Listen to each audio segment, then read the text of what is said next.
सर्वांचा लाडका गणेशोत्सव अवघ्या काही दिवसांवर आल्यामुळे मुंबईतील सार्वजनिक गणेशोत्सव मंडळांच्या महाकाय मूर्ती मंडपाकडे रवाना होत आहेत। आई बाबा होण्याचे स्वप्न अजून पूर्ण झाले नाहीत का? आई बाबा होण्याचे तुमचे स्वप्न पूर्ण करा अपोलो फर्टिलिटीद्वारे। मोफत सल्ल्यांसाठी कॉल करा 9953 959370। बाप्पाची मूर्ती नेताना मोठ्या प्रमाणात गर्दी होत असून वाजत गाजत मिरवणुका काढण्यात येत आहेत। मात्र मुंबईत गणेश आगमन मार्गावरील तब्बल 13 पूल हे धोकादायक असल्यामुळे त्या पुलावरून जाताना काळजी घ्यावी, जास्त वेळ थांबू नये असा इशारा पालिकेच्या पूल विभागाकडून देण्यात आलेला आहे।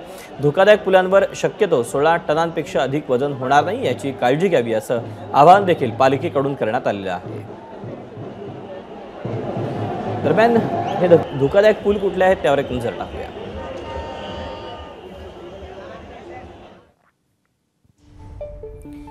Mahalakshmi steel railway overbridge, Prabhadevi Carroll rail overbridge, Dadar Tilak railway overbridge, Curry road railway overbridge,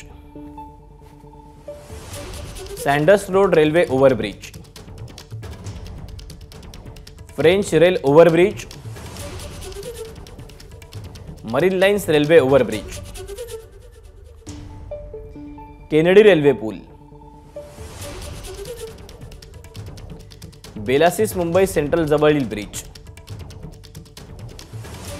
आणि घाटकोपर रेल्वे ओव्हरब्रिज हे सगळे पूल जे आहेत ते आता धोकादायक असून या पुलांवरून जाताना सावधानता बाळगावी असं आवाहन पालिकेकडून करण्यात आलं आहे। एबीपी माझा, उघडा डोळे बघा नीट।